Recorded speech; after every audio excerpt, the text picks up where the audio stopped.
question is going to come from the only person that's a member of the United States Senate who has a spouse that's won a Pulitzer Prize, Sherrod Brown from Ohio.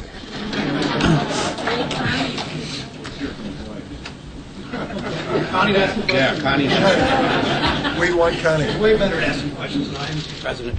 Thank you for joining us. Thank you for your visit to Lorain County, Ohio. A week and a half ago, first presidential visit to that county of 300,000, and since Harry Truman in 1948. It was a great visit. We had a great time. It was terrific.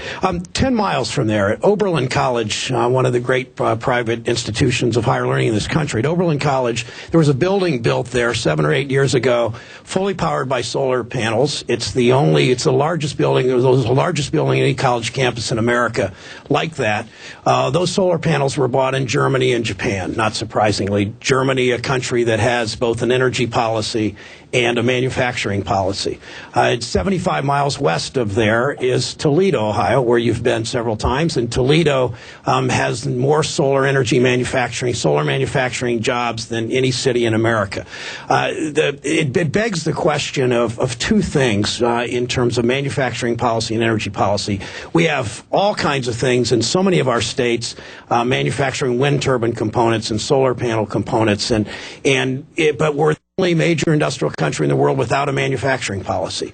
And every rich country in the world has one. We don't. I know what you're doing with Ron Bloom in the White House and other things, but how do we get there? How do we, when we read these articles in the paper that China is just exploding in terms of wind turbine manufacturing and solar panel manufacturing, how do we rebuild our manufacturing sector with a manufacturing policy combined with an energy policy that gets us there?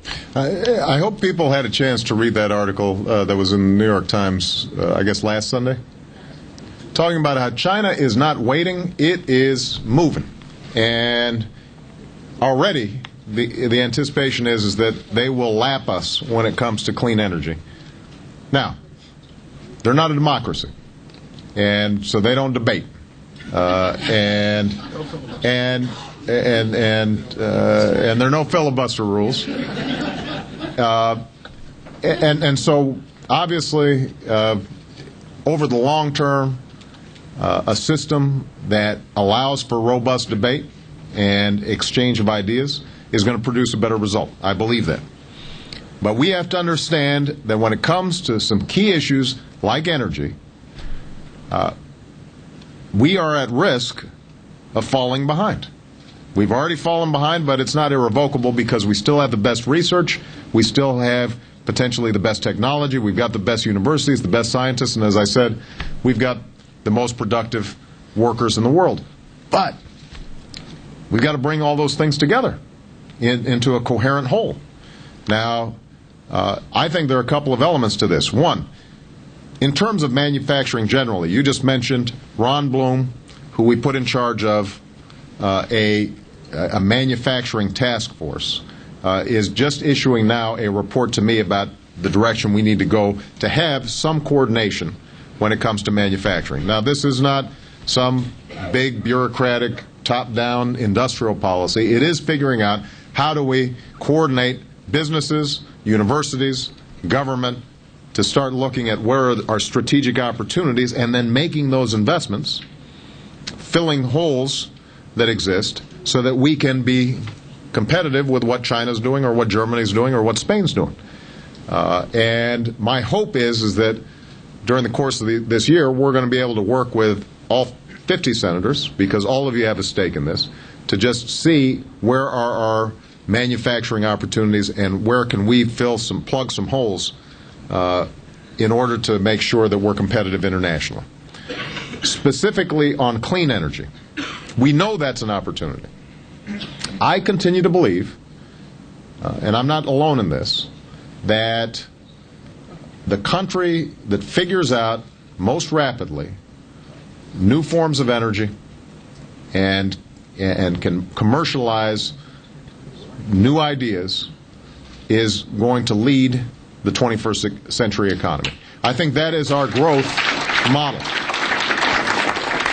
Final question. But hold on a second. Just one last thing I want to say about this. In order for us to maximize it, part of it is the good work that Jeff's been doing in terms of just finding the right incentives. We've got to be open-minded about a whole range of technologies. We've got to look at clean coal technology. We've got to look at nuclear technology. We're going to be making some significant announcements this year. This is an example, Blanche, of where we can't be stuck in the past in terms of how we see these things.